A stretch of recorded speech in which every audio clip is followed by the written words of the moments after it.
Make it transformational, not transactional. That's hospitality. It's not just having the best wine list. It's about the customer experience. Transformational versus transactional.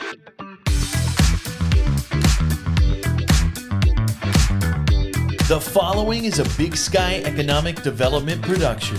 It's Mars B. And Kavo. And this is The Vault at 201 North Broadway. A business podcast. Where we bring you entrepreneurs, small business owners, and community leaders of Montana. To share their stories, expertise, industry insights, and strategies. And we are sharing them all with you every single week. You don't want to miss this. Learn how to better start, manage, and grow your business. And your leadership style. Tangible takeaways to save you time and improve whatever it is that you're working on. You're listening to The Vault.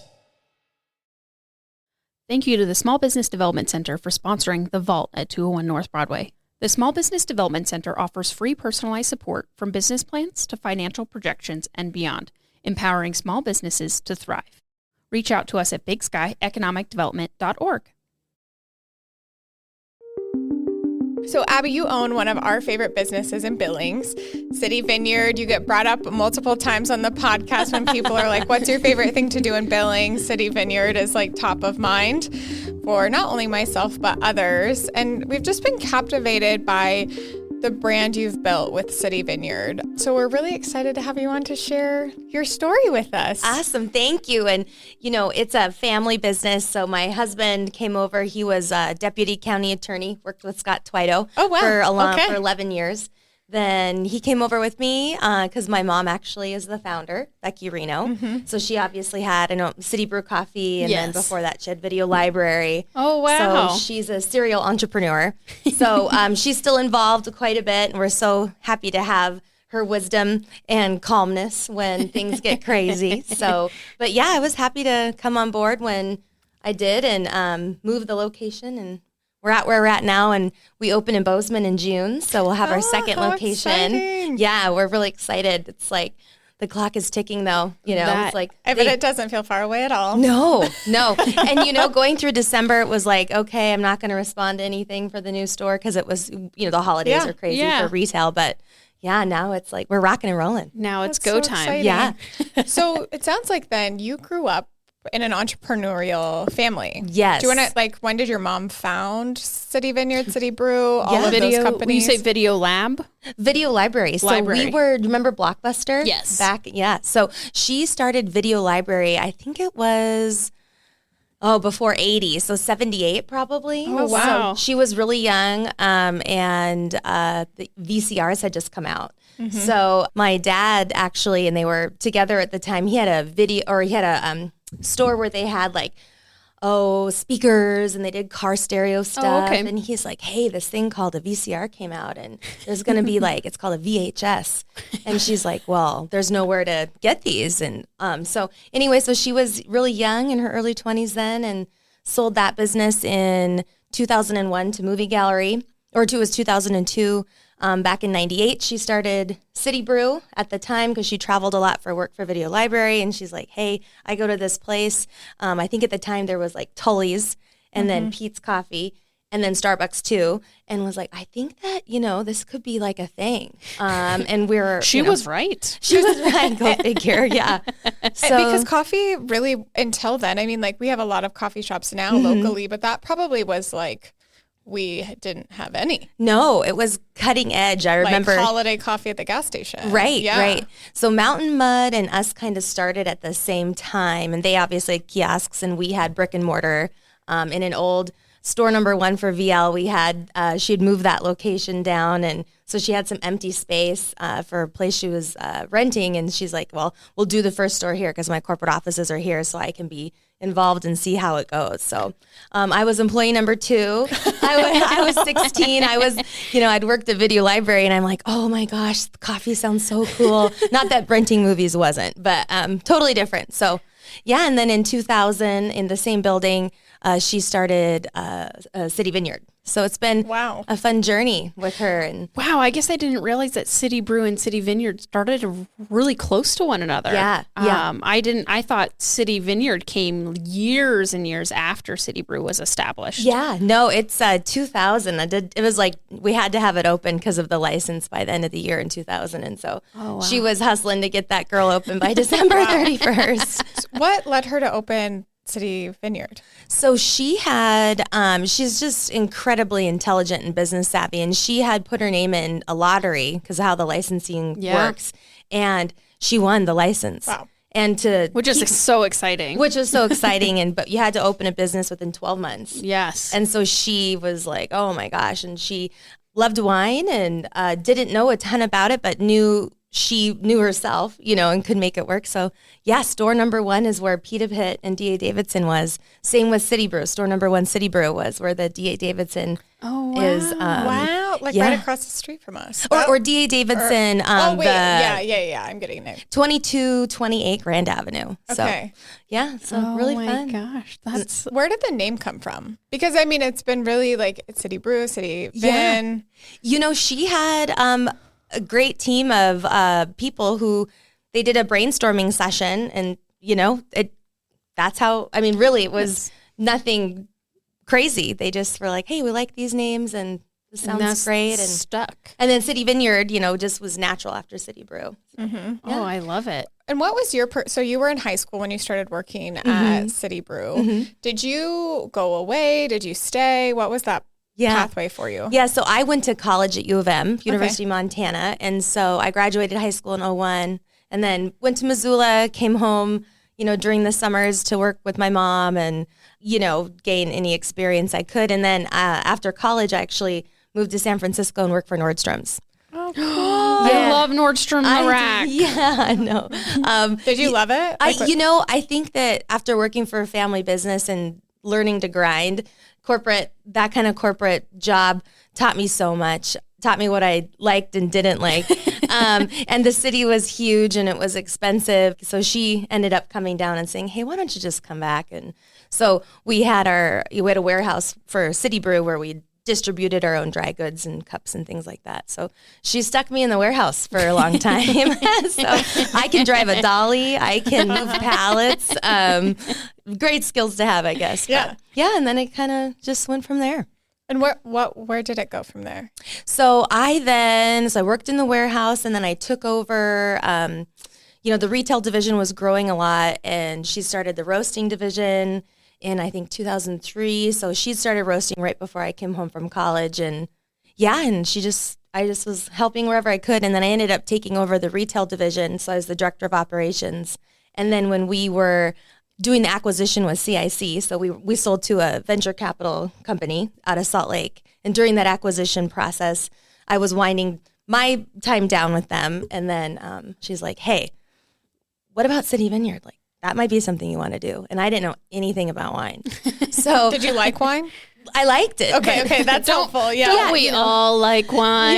Yeah. So that was, it'll be 8.5 years ago. And so I jumped in and said, yeah, let's try it out. And I was like, this is way different. And we didn't have infrastructure. It was one store. So my husband came over from the county with me too. And we're like, let's just do this together and see if we can figure it out. And then we built the new store. And yeah, how long were you guys operating City Vin at the old location before you guys moved it to your grand so we've location? actually moved it twice. Okay. Because the concept needs to evolve and change and grow as the times do. So we moved, let's see here, we had our store number 1 at 2228 Grand. Then we moved it to a building that Becky actually owns on 17th and Grand, where there was a City Vineyard City Brew. Yes, it's a T-Mobile now, right? T-Mobile now. Yes. And then 8 years ago, we moved it to the location we have now at 1335 Golden Valley Circle. So you said something really important is you have to grow with the times, right? Absolutely. And so can you talk to me about how you were like, okay, it is time for us to make this next transition? What were those thoughts going through your mind? How did you know? Because I think there's a lot of businesses that kind of get stuck in that portion, and they go, well, it's working right now, and then they miss that moment. Right. I just think you need to see what other like businesses are doing. what your customers are asking for. We've really, before I took over, the manager at the time, she was just focused on the retail side of the business. And we had a teeny little tasting lounge, like 12 seats. And so we weren't really in the bar business then. So, we had the opportunity to move the location. And I said, we need a more modern design. So we worked with James Cornroy with A&E Architecture. He changed our look and feel, and he is phenomenal. I adore they nailed every detail when we went to change our concept. So bigger bar, bigger on-premise, because on-premise, obviously the margins are different than off-premise, and harder to run, more labor, different customer interaction, versus a 10-minute, I'm helping you find a glass or a bottle. You're in the bar with them for an hour to 2 hours to 3 hours helping, serve them. So that's different too. And obviously later nights and those kinds of things. So, and I was willing, I was young at the time. I'm like, oh man, no, let's try this. Let's do it. So I went from working early mornings to late nights. Yeah, what a transition there. Oh man, I tell you what. And I traveled for work, 70% of the time with City Brew. So I learned to live at home with my husband and my dog, and that was a transition too. They're like, whoa, you're not normally here. Like usually Normally, Monday and come home Thursday or Friday. What are you doing? Like messing up our flow. So we not only, I was never home, we started working together and living at home full time. So that was and we're still married. We made it. And through you it. like that? Great. That is a feat in itself. Oh man, yeah. So it sounds like there were a lot of growing things, and you guys have just been growing. What are there some moments that really stand out to you that were pivotal in those transitions and those growth moments? Yeah, gosh, when we first opened our store, it'll be 8 years in July at the new location. I can't believe it's been that long. No, that's what everybody says. It's so funny when we gosh.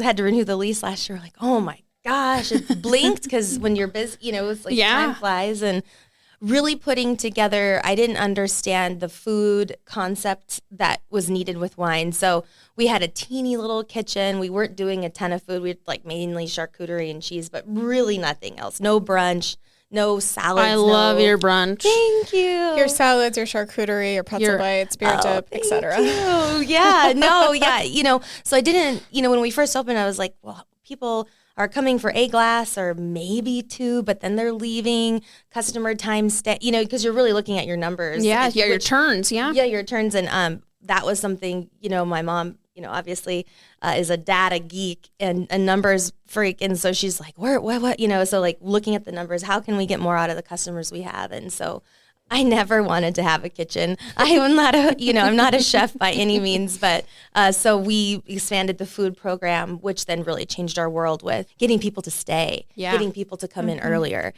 So, hire great people who know more than you, can have, some chefs that we consult with. Your staff is always amazing. Oh, thank you. They are. Well, they're the reason I'm here. You can stand in an ivory tower, but the boots on the ground are who make it happen every day. And I'm so fortunate to have the best team. I'm so fortunate. So you said going in, you didn't know much about wine, but if I'm not mistaken, and I don't know a lot. Sommelier? Is it sommelier? Sommelier.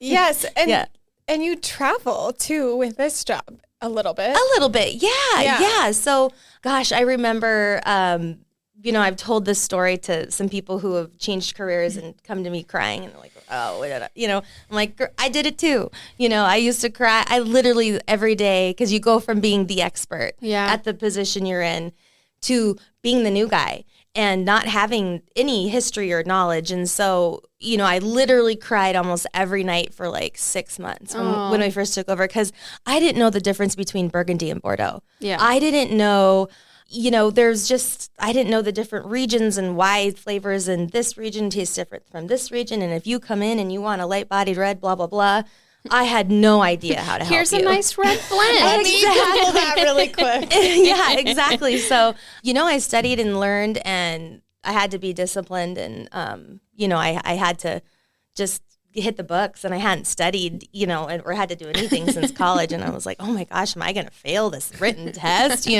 Had my note cards, and gosh, it was, but I'm so glad because it made me better. And, I know more, and with wine, gosh, you learn 1%, gosh, I don't know anything. And then you learn a little more and you're like, I really don't know so this industry is so fun because it continually grows and changes, and you have to be on top of what is changing, what producers are changing, who's being bought by whom. And it's so fun, and it's a cultural thing, So my husband and I went to Italy this last year, and I'd never been, and it's just, it pulls it all together. Everybody drinks wine in Italy. Oh, It's man, served with the regularly. meals. Yeah. Where did you go? So we flew into Venice, and then we spent time in Piedmont in a little town called Pernu, and went to Barolo and, met some amazing people. And then we ended in Tuscany.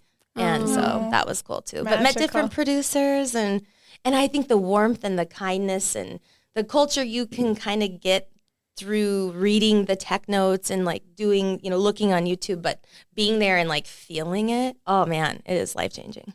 Oh gosh. So was that a awesome. vacation, or were you guys, are those some of the wines you carry? So it was a vacation for sure. It was for my birthday, and then my best girlfriend, who was also at the same birthday, came with me halfway through.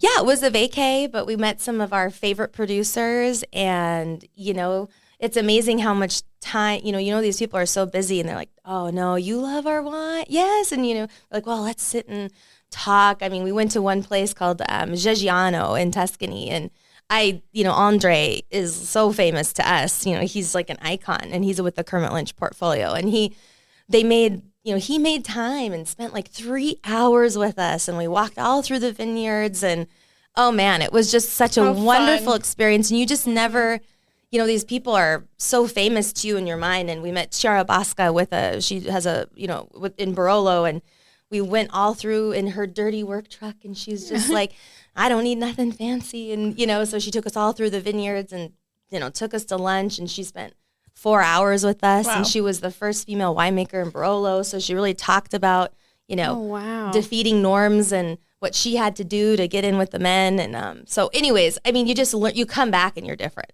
Mm-hmm. Oh yeah, so, absolutely. That's so really fun. Impactful and magical. Yeah, so fun.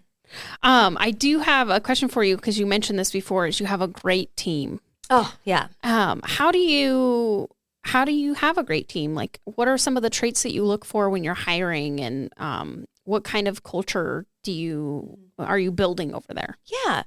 I always say I hire the personality, and anybody can learn anything, and you can train anybody to do anything pretty much. But so there's some, in the interview process, you can kind of tell if they have it as far as a personality. Yeah. Yeah. I mean, if you're quiet and don't make eye contact and, reserved, we're in sales, whether you're in the bar, you're in the store, you're in sales. So that's probably not a personality, we're gonna look for. And I like, myself, and I have my general manager, Ashley Nugents, and she came from, different retail background and more luxury.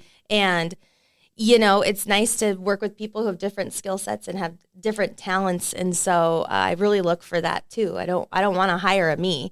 Oh, no. I want to hire somebody that has a completely different skill set. Yeah, they're going to complement each other. Yeah. Mm-hmm. Yeah. And I love the personality. Yeah. Hire for the personality, the person that's going to be the right fit, and then train them. Oh, yeah. That's awesome. I like that. And so on that, something that I think about when I think of City Vineyard is hospitality. Oh, absolutely. Because you are taking such great care. Like, when you walk in the door, you can just feel it, whether you're buying a bottle or buying you're a greeted cheese, within less than 30 seconds. Or you're going to the bar. What are some of those hospitality things that are really important to you?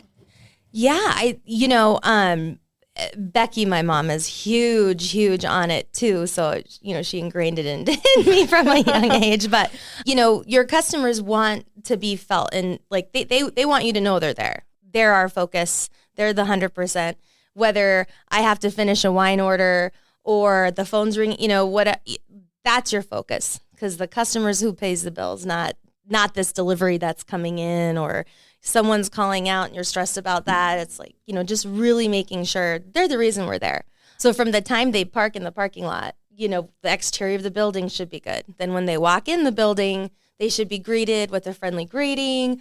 Even if you can't approach them right away, the eye contact, the smile, the nonverbal is really important. So, from the time they sit down to the time they get the first glass, it never ends. Do you have a training process that your team goes through to Yeah, absolutely. And there's some people who just don't want to do it, and they come to work and they're wearing it on, whatever happened to them before work, they bring in, and we're like, oh, no, not here. That's whatever terrible thing, or you wrecked your car or whatever, you're in this building now, you cross the threshold, and that has to go out the window because it's not about you anymore. It's about them. It's about the customer. Disney has a really interesting, and I don't know if you know this or not, but Disney has an archway, and when their team cast members, they call them cast members, when their cast members cross through that archway, they're on.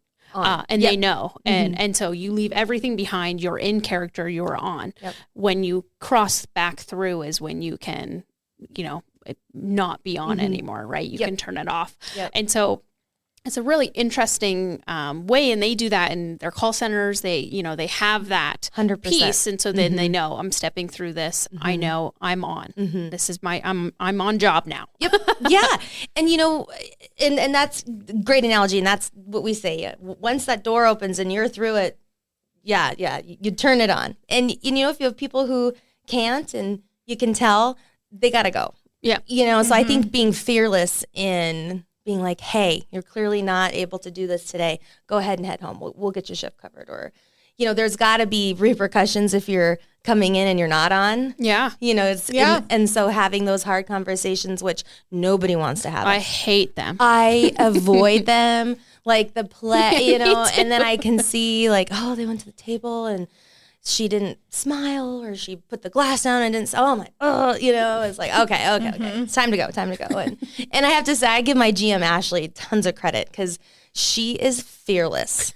I mean, she will have those just in the moment, take care of it. She's not emotional, which I think is really, we have a good yin and yang because sometimes I'm overly emotional. I'm like, and she's like, calm down. It's good. And she can just, I need to go pick her brain because I hate those conversations. But I think picking it up, I think is really important, like right when you see it, so that it's not like you could just keep a laundry list of what they did wrong, but correcting it in the moment. So in a way that it's like, we love you. We're not trying, but this has to be fixed. Right. And nobody wants to work for 4 hours and then be like, I was doing that wrong for 4 hours. And you didn't you didn't tell me? Yeah, exactly. We have, there's a lot of data behind this, but the yearly evaluations, the annual evaluations that people get, and then that's when they bring that laundry list out and they're like, I've been doing this wrong for a year. And now, that creates so much issues because that employee doesn't feel like they've been doing a good job. They've got animosity. Like, why didn't you tell me? I could have corrected this. They're in that habit now. Then you are like, I really don't like them. They're not doing a good job. So doing it in the moment is actually probably even healthier for your culture than waiting. Yeah.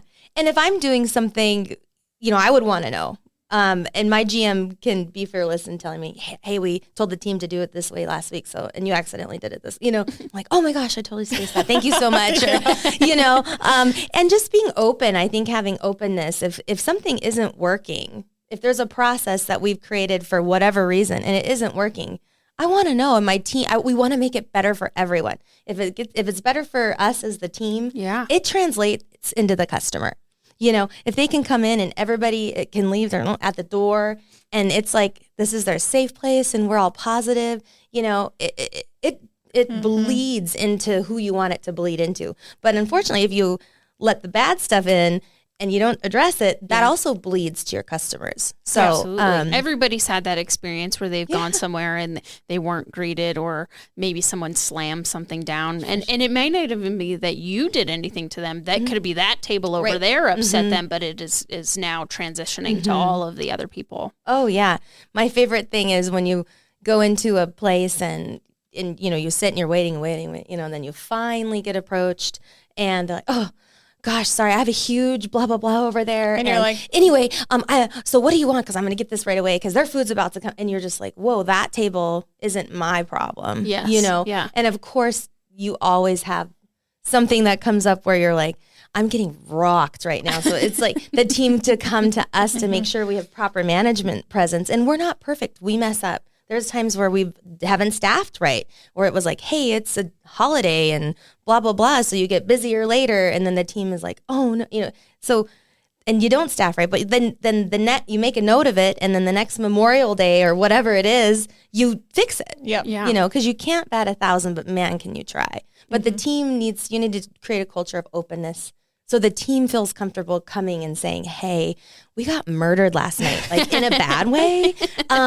You had so-and-so off at this time, then this person got cut at this time. And man, we struggled, and it was hard to keep up and keep our standards where they were. It's like, okay, well, thank you so much for your feedback. Let's fix that. And actually fixing it and actually doing it. Or, you know, just things like that where you can help be a part of the process to make it better.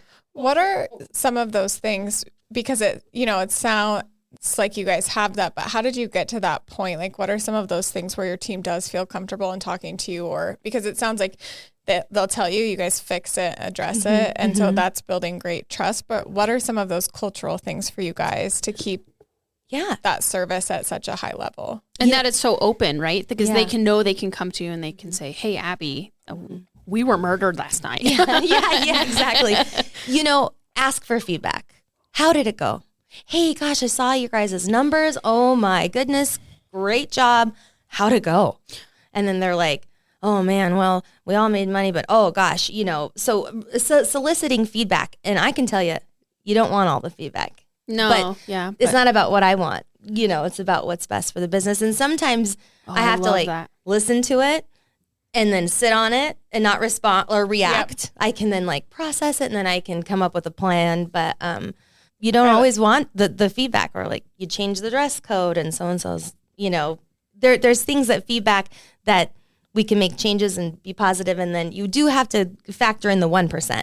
There's always going to be the 1% that is going to complain about something, or isn't going to be super happy with something. Your Debbie Downers. Yeah, but you can't change strategy by the 1%. No. You know? And it's for the whole greater good of City Vineyard. Right. Yeah. That's what I tell people is when you read reviews, know that most of the time, the people that are taking the time to write reviews are they had an amazing experience or they had a terrible experience, and they're going to tell everybody about it. Right. So you really have to filter through and go, is there common or is it just, they brought me a red wine and I didn't really like it. And then you find out they don't even really like wine. Right. You know, and that's, I'm so glad you brought that up, because, oh man, that happens where it's well, we're a wine bar.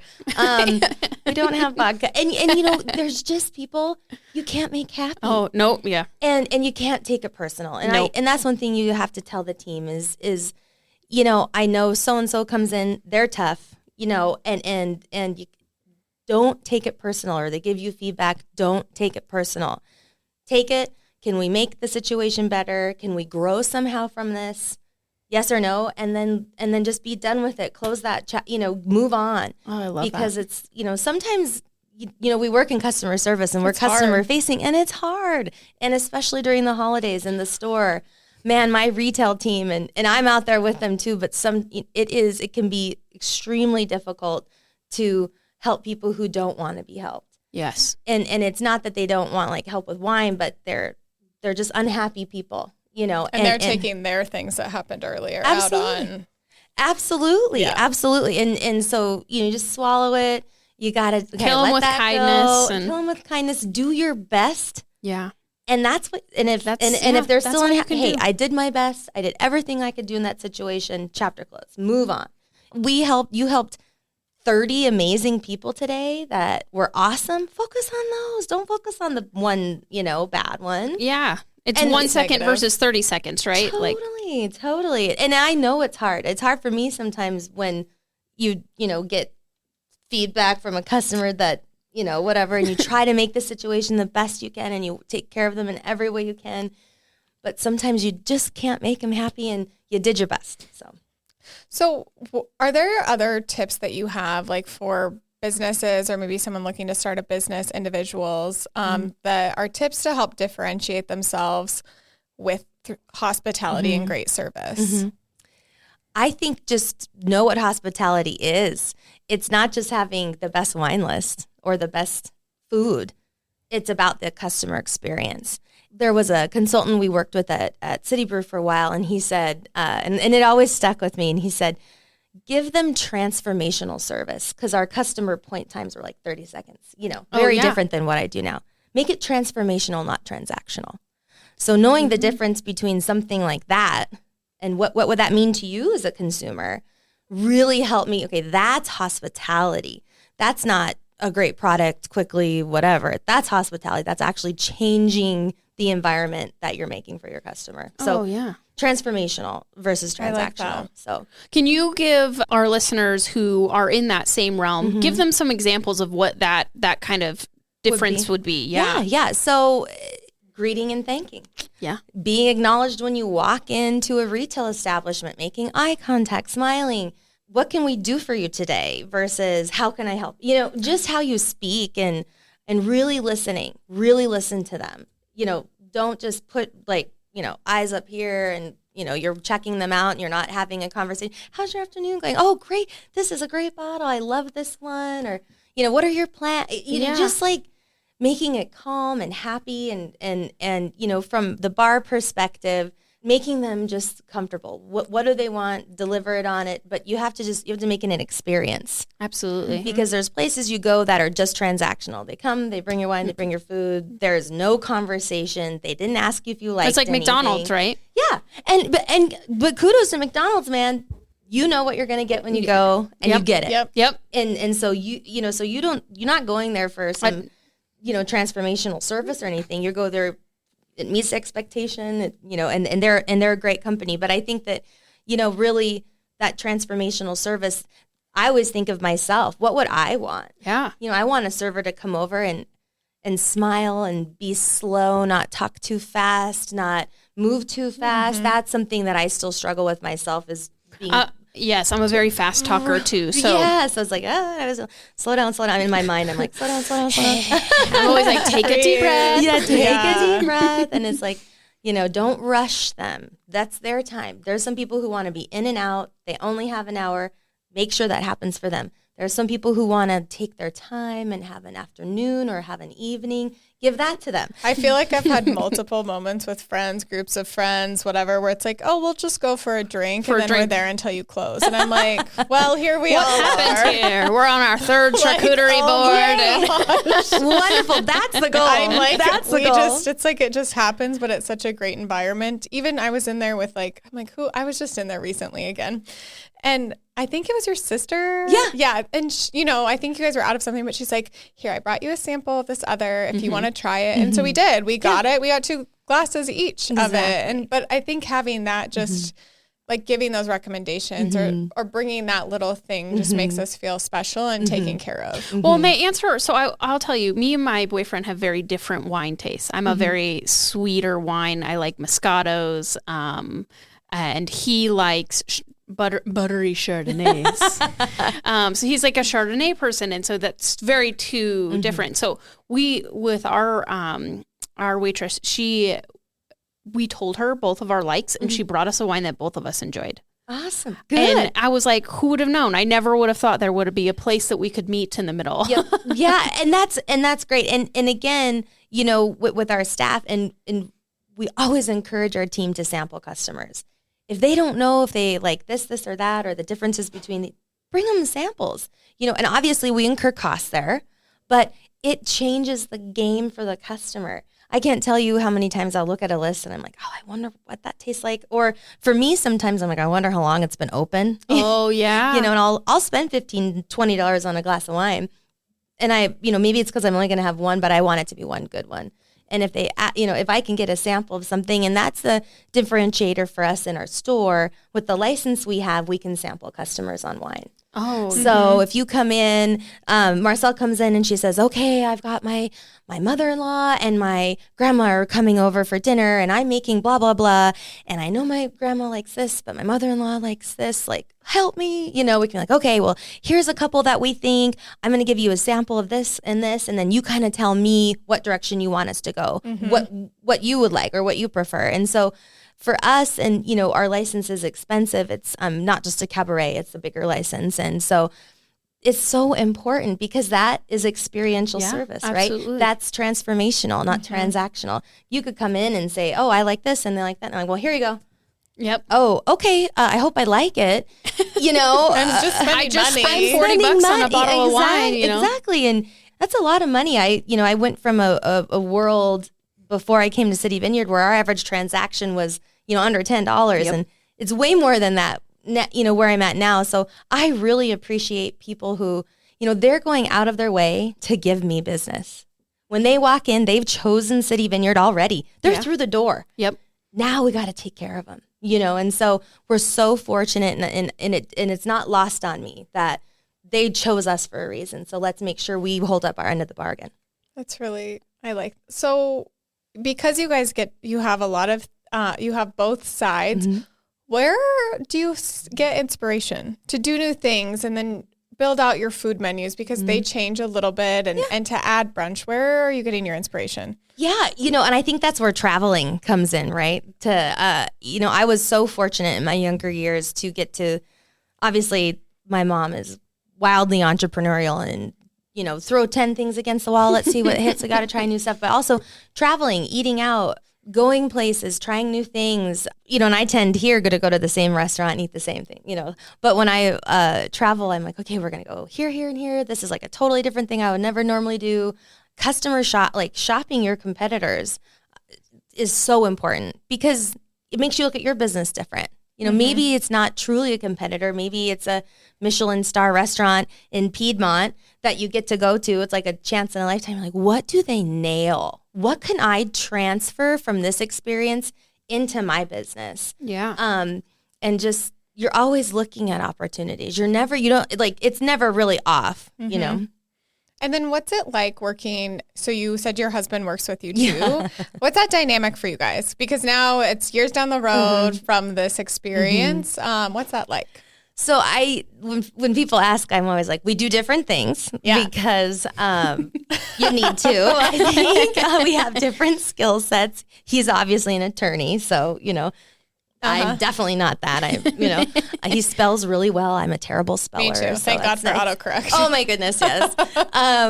But yeah, it's been so great, and we do different things. We have different hours.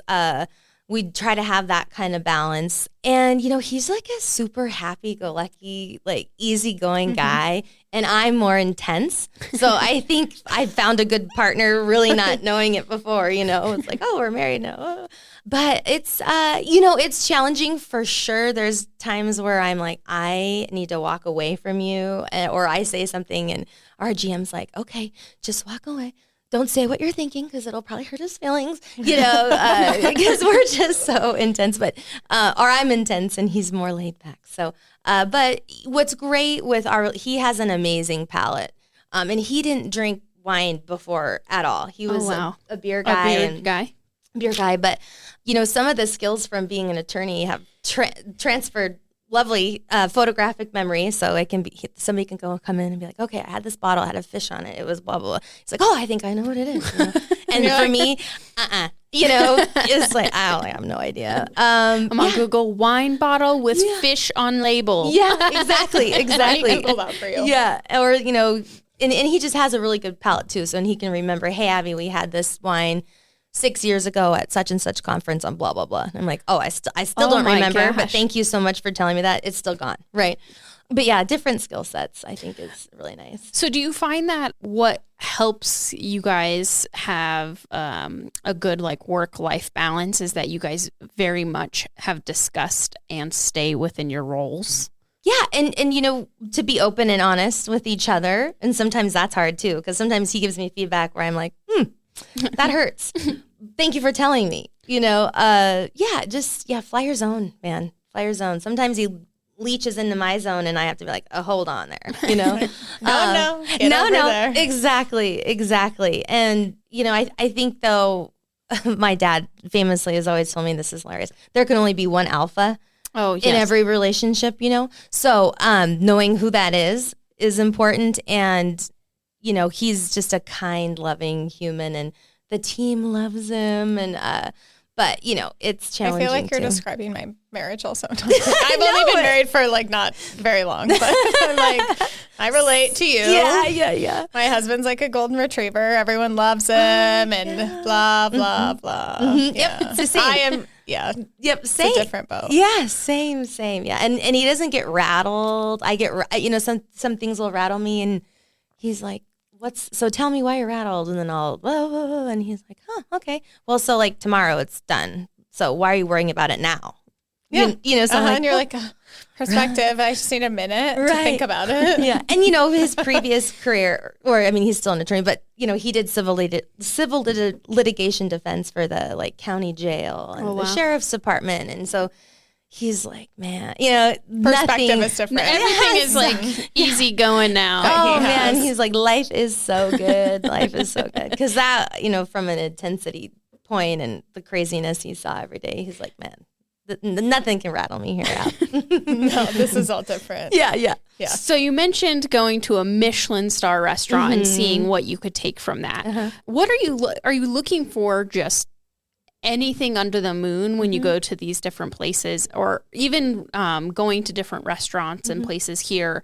What are you looking for to glean to possibly take back to your own business? Great question. You know, I think from a service perspective or hospitality, like Marcel said, perspective, how do I feel? How are they making me feel? Because sometimes they can make you feel anxious or nervous or irritated, or how do they make you feel? And that happens the minute you walk in the door, right? Yep. Do I feel heard? Do I feel taken care of? You know, so I think when you know, bad service gets talked about a lot, and I don't think good service gets talked about enough. No. Because when I get great service, it just makes me feel so good. Yes. You know? And they're really listening. Oh, it looks like you didn't eat all of your Brussels sprouts on this appetizer. Was everything okay? Oh, you know, they were a little overcooked. Okay, thank you so much for telling me. I'll let the chef know. And I don't expect that to get comped by any means. But they're listening, they're actively listening, and they want to make it better, right? Absolutely. So that is one of my things too, is if somebody comes by and there's a plate of food and that somebody's barely touched, why aren't you asking about it? Exactly. I would ask about it. Right. And in my experience, you do ask about it. Right. To see how you can be an improve, because that experience could change them ever wanting to come back. And that experience too, let's say I had the duck somewhere and it was really overcooked and really dry. You know, if they ask, I'll say, you know, it was a little dry, blah, blah, blah. Oh my gosh, thank you so much. But maybe they made it better for the next customer. Yeah. You know, so they're doing their job hospitality wise, because you can't always fix it for the one. But for the one, yeah. To take that feedback and make it better for the rest is really important, I think. So what are some unique things? It's just a different industry for us that are unique to working in the wine industry. Gosh, it's experiential. You know, when you taste, you're using all your senses, right? When you're drinking wine, it's not just smell, it's not just taste. It's like sight, sound, you know, all of it other than sound, I guess. That's the one sommelier joke. It's like, oh, what is the wine telling you? And they're like listening, because it's the only sense you're really not using. But it is so experiential. Wine is an experience, and from the sight to the smell to flavor to the finish. And then, you know, when you learn about the producers and you see where the wine comes from, and, you know, the wines I sell the best, honestly, are from a producer. Maybe it was their salesperson who came to talk about the wines. It's a story. There's a story behind every bottle. And, you know, maybe Truchard is a great Napa producer. And I got to meet like Mr. Truchard, and I'm like, where is he? We're at this big wine thing, and there's like booths everywhere. It was in Big Sky. And I'm like looking, and the gal's like, it's him. And I go, oh, and he's like in his late 70s. He was wearing Wranglers and a jean jacket and his scarf. And then I, you know, went over and I said, I love your wines. And it like gruff hand, you know, and he goes, and I said, oh, blah, blah, blah, blah, I love your wines. And you do such a great job. And he goes, I'm just a farmer.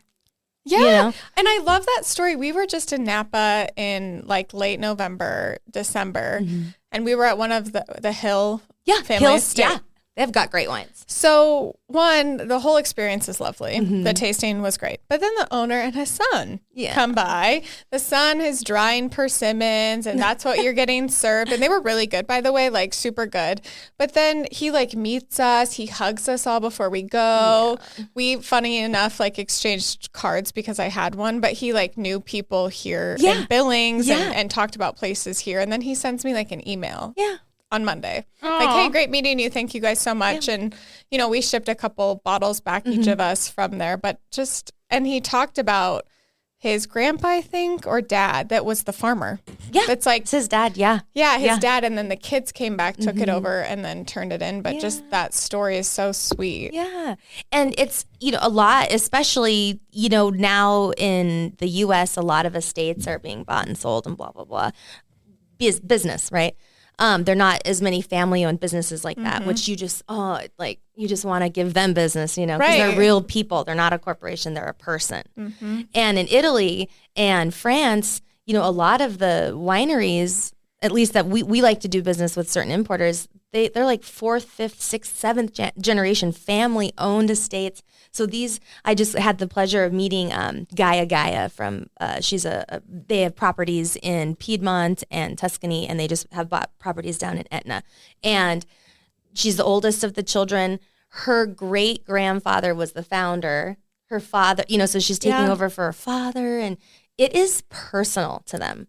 Family legacy. So personal, and they care so much. And she is someone that, I'm like, can I get a picture with you? Because I just and ooh over her because she's so amazing. And she was warm and kind and thanked us for our business. And I'm just like, oh my gosh, so much of her wine comes to the States, and anything we grab sells right away, right? It's like no problem. Can you sell us more wine? We'll sell it. Yeah, exactly. But it's family and it's personal, and they make it personal. It was personal for you to get the email to say thank you. Yeah. And you're just like, gosh, this person is so busy.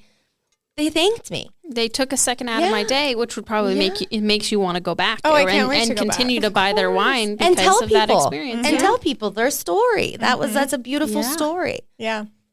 I want some of those dried persimmons. They were honestly, but it's like the little son. He wasn't even, I'm like, he was small, like middle school maybe, but like he was drying them, and he was there too. He was drying more and telling us about them. And I'm like, look at you little entrepreneur, selling, like just so sweet, the family experience there, which I feel you guys have too. We went, and I've said this on the podcast already, but on a different episode, we got into the France wine tasting. Yes. And we loved it. Well, we saw Ashley's dad, who we know because he used to be on our board, which was so cute. Yeah. He's like just proud dad, which was adorable. But that was such a fun event. We loved it. We loved learning about the regions like you were talking about a little earlier. So can you talk to us about when you guys pull in those events, what that looks like and what that experience is like? Yeah, absolutely. So events are, never easy, right? No, as you guys know, it's like, woo, it's a lot of work. But with that specific event, we love Chelsea Lederier. So she is one of the co-owners of the import company French Libations, who you got to meet. And so we've met her throughout the years, and just really, we love her, just everything about her. She's outgoing. She's funny. She has great presence in front of customers, and she has an amazing portfolio. So, that helps. The wines are good too. Yeah. Cause there's some wines that are good, and then you meet the people and you're like, ooh, I would never have you in town.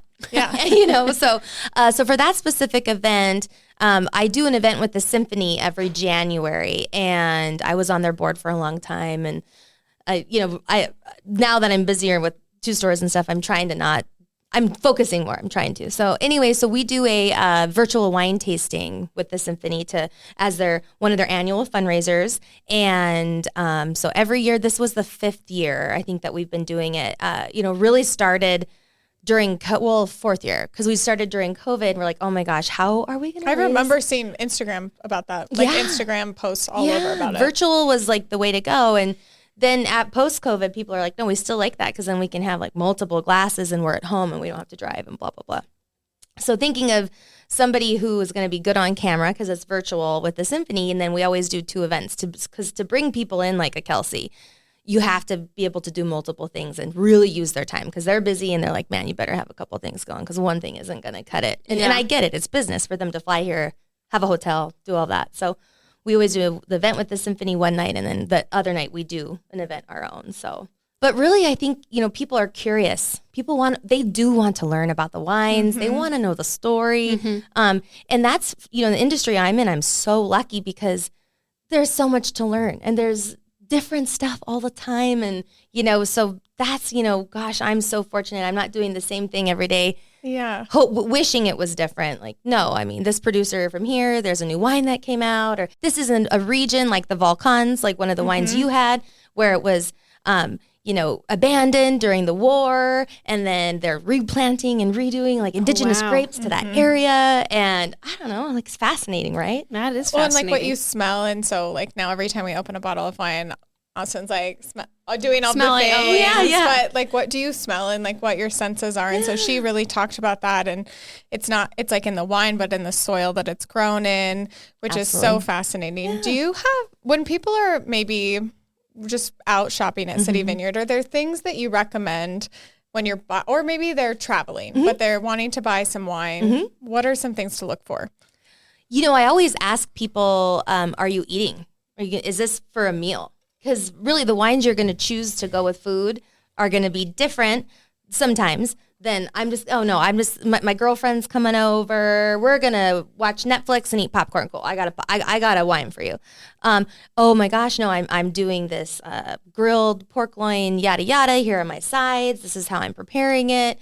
Okay, you're going to want something from Rioja, Tempranillo, really helping them because that marriage between food and wine, when you have, it just goes together. And they always say what grows together goes together. So if you're in Tuscany and blah, you're going to want red tomato and all these things that go with these specific wines. Yeah. So, because you don't want the pairing to contrast where I like to use Cabernet, like a really dry cab that sucks all the moisture out of your mouth. You don't want to have a dry piece of chicken with that. No. Because you have no salivation happening. You're thirsty. You're like, you drink more wine and you're dry. And you can barely get it down. You like go, and it's like puff, like it's like dust coming out of your mouth.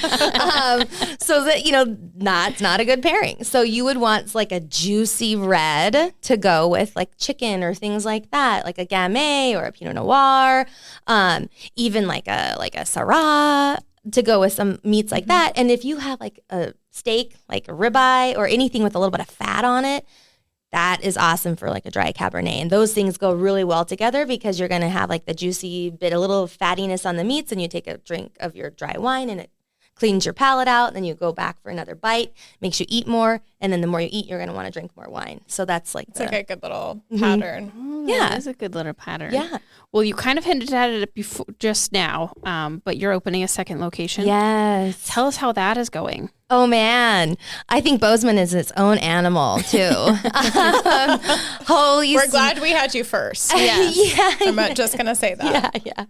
I don't think if I had done business in Bozeman before, I wouldn't go because it's so intimidating from like a labor perspective. Yeah. And just your overhead, rent, all the things. It's hardy.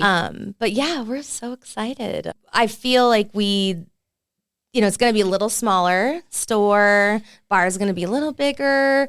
You get better as you go. So your second store should never be exactly like your first store. Yeah, you should try to do things a little changes to, make a big impact, hopefully.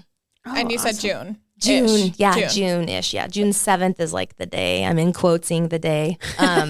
You can't see them. She did air quotes. Yeah, I did air quotes. She did air quotes. Looking at, so Bozeman, that's like looking ahead. What are some trends that you foresee shaping like the future of just hospitality? We talked in just our other one about AI and some of that new technology, but also just other trends you are seeing that will be popular in 2024, 2025. Yeah. From the wine perspective, I think you guys maybe have heard about like the natural wine movement and all of that. So,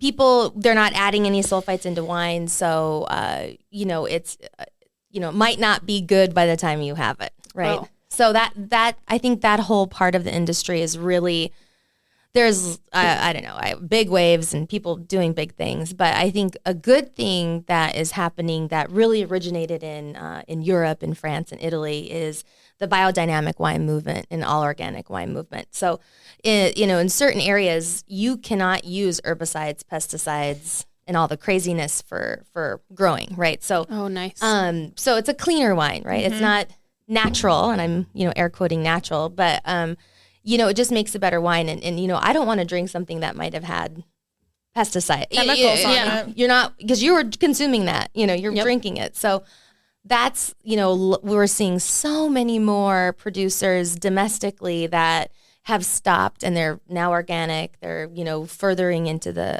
biodynamic. I know it's a hot topic and I probably shouldn't bring it up. I'm going to anyway. Global warming is a big deal in the wine industry. Mm-hmm. Places are getting hotter. There's certain regions that cannot grow the same grape varietals because it's too warm. Because those varietals don't do good in those conditions. So climate is a huge deal in the industry. So, Gaia talked about it, and they're buying land. So she's in Piedmont and Tuscany, and there's certain areas in I would say rows and crops that they're having to change the varietals because it's too warm, or things like that. They bought land down in Etna, which is Sicily, volcanic soil and different climate down there, because they're worried that some of where they have other lots and plantings are going to be too warm and they're not going to be able to produce great wine. Right. Okay. And then their wine is changing too. I assume the type of wine they're able to sell is at a different price, all those things. So wow. Her father is an innovator, and he is just a dynamic, fearless man. And so he gosh, I think she said 8 years ago they bought their property in Etna, and they're starting to plant. Already they see it coming. They're way ahead of it because they're farmers. Oh, yeah, it directly affects them. So climate change, people changing the varietals that you're drinking. Some things we're not going to be able to get. Some prices are going to be so high, it's like I can't drink that anymore, because for them to produce it at the quality they do, we just they can't do it. There is a ceiling, I think, for people what they're willing to spend for things they actually drink. Yeah. Wow. Do you have a good selection of organic wines? Yeah. So we have a huge non-domestic section. So Italy, France, we have so much French wine, and the specific region of Burgundy in France, my husband is a total geek about, which we have way too much of that, which we won't in Bozeman because we don't have the space. So, and he's fighting with me about that. But anyway, and we love, those wines are more rustic. They have a different story. They taste different. There's domestically, you can inoculate wine with sugar to change the flavor profile. There's some producers that do it a lot here, and that's not good for your body. So the cleaner wines you drink, the lower sugar wines you drink, it's just better for you. Good to know. I'm a very sugary wine drinker, so I'll have to rein it in. But you drink Moscato, so yes, it's being inoculated with sugar, but depending on the producer, like Tintero, the one we pour by the glass in the lounge, it's imported by Kermit Lynch. One. They don't add any stuff to it. Yes, they inoculate it with sugar a little bit to maintain that flavor profile, but they're not spraying it. It's still an organic wine. You're drinking an organic wine. Oh, look at that. I do love keep drinking it. Yeah. Look at you. I do love your international section. Spain, we took a trip to Spain. Yes. Italy, we haven't been to France yet, but I think when we go in there, that's where we go first, or those international sections before we do domestic. Is that good or bad? I don't know, but that's where we gravitate towards. And I think, one of the benefits we have with the space we have at City Vineyard is we get to, show you different things that maybe you don't look for. We get to have that variety. When my husband and I took over the business 8 years ago, we didn't have a lot of non-domestic stuff. Like the domestic set was huge, and that was the bulk of what we sold. And, now, honestly, it's 50-50, or even a little more non-domestic than to the domestic stuff. So where before it was probably 80-20, 80% of what we sold was domestic and 20% was non-domestic. Where now, we're pretty much split down the middle. Oh, nice. So is it better? I can't say it's better, but, I think that having a good global variety of wine is really important, because, you might have one Greek blah, blah, blah that you're like, oh, I love this one wine from Greece, and there's nothing like it here. Yeah. So get them what they want. And everybody has a different palate, too. Yeah, absolutely. Well, and it's so lucky for us to have you guys in Billings and be able to go and buy these wines and have that experience. Where and the meats and cheeses. Yes. And we know where you're, going to that tasting we went to, it's like, this is the person they work with to import these wines. Like, it's legit. It's coming in, and just being able to, be part of that at a small scale was just so special, and we loved it. We can't wait for the next one. Thank you. And, it's because of people like you, we can do those events, right? You can build a palace, but if nobody comes, you just have this palace, right? No, I feel like I'm like, I swear in December and January, I was there like every week. I'm like, well, here I am again. Good. Thank you. But, and the customers, dictate, what you carry and what you pour by the glass and really listening to them. And we're so fortunate, people I know in other markets are like, oh, Billings, that's Easter month, blah, blah, blah. And I'm like, man, our customers are so well traveled, whether it's to Santa Barbara or Napa or wherever, or to like Piedmont and to Tuscany and to Spain. Mm-hmm. And then they come back and then they're like, I want these wines from where I was. And so we're so lucky that some of the wines we bring in are by request from good customers. Mm-hmm. Hey, you have to try this. Can we get it? Can you get it? And then you get it and you're like, oh my gosh, thank you, so-and-so. And we are killing it with that wine. And it's like, oh yeah, no problem. I just wanted to be able to drink it here, Yeah. So the customers help us so much. So City Vineyard isn't like a, Becky, Abby, Ryan thing. This is a Billings thing. Mm-hmm. Like, because the customers dictate what we do and how we do business too. Oh, I love that. Well, thank you so much for being with us today. We like to end each episode with a set of rapid fire questions. Ooh, okay. We're going to take a quick break for a quick sponsor message. Hi, this is Shannon Hahn with the Department of Transportation and the Small Business Program. I'm here to talk to you today about the DBE and the SBE programs. The DBE program is for disadvantaged small businesses, so that's minority and women, and the SBE program is for non-minority and non-women-owned businesses. These programs provide business assistance to contribute to the growth and self-sufficiency of businesses in the transportation industry. Services include business skills development, training, networking opportunities, bonding assistance, and much, much more. So if you're a highway-related business, please go to our website. You'll see what the eligibility criteria is at mdt.mt.gov. You can call our 1-800 number, which is 800-883-5811. So give us a call. Thanks. Are you ready? I'm ready. I should have had a glass of bubbles before this, but I'm ready. I know. I was like, we should have had this at 4 p.m. I'd have brought the bubs next time. I told Marcel, I was like, we need a to-go podcast recording equipment so that we could go to places and do the episodes too. Yeah. Well, I will jump right in. What is your go-to wine? Your favorite go-to wine? Oh, I'm a diva. I love champagne. Ooh. I love bubbles. So if obviously champagne's more expensive. So if I can't have that, then I go to like a Cremant d'Alsace or a Cava from Spain. Bubbles, clean, dry, bright, refreshing. Love it. I love that. I like bubbles too. What gets you going in the morning? Like, how do you start your day? Oh my gosh. So this is terrible, and I know I shouldn't be doing it, but I have all the reports from the day before, the auto email. So I literally turn off my alarm and then open my email and read my reports from the previous day for the store and the bar. Well, I mean, terrible, you're the owner, but so you have to know your numbers. Yeah, exactly. So, and then I get up. I'm like, read it, process it, get out of bed, start rocking and rolling. Because then your brain turns on, Yeah, you're like, okay, here's my actions for today. Yep. So, are you still a coffee person, or did you like? Yes, yes. Okay. Love it. I was like, since you worked, I would assume. Yes. Fun. As an entrepreneur, what's the best piece of advice you've ever received? Oh, gosh. I always give the hard ones. Yeah. In God we trust, all others bring data.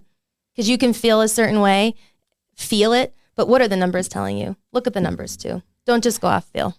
All right. In God we trust. All others bring data. All others bring data. I like that. Last thing, where can people connect with you, find you, find City Vin? Yeah, great. So we have Instagram.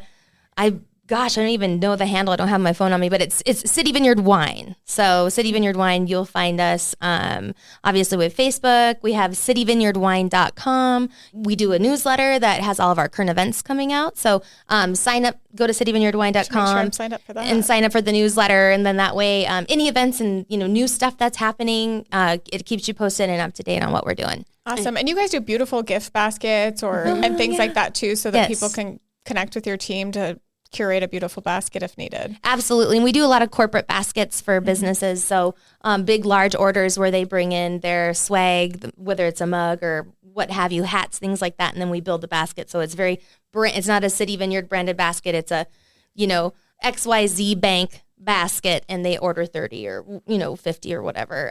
So we, definitely love that custom stuff that really helps those customers get their brand out there in front of their customers. Awesome. Well, thanks, Abby. This has been a ton of fun. Awesome. Thank you guys so much. I appreciate your business. Yeah. Well, we love going to you. And all of our listeners here, if you're looking for a wonderful place to have brunch, or if you're looking for an amazing wine for your dinner, stop by City Vineyard. Thank you. We hope you enjoyed this episode. Make sure you are subscribed to The Vault at 201 North Broadway, wherever you podcast, including YouTube. Connect with us on Facebook at The Vault at 201 North Broadway and Instagram at The Vault_201. Don't forget to visit us at thevault@201.com and subscribe to our newsletter. We will see you next time. Bye.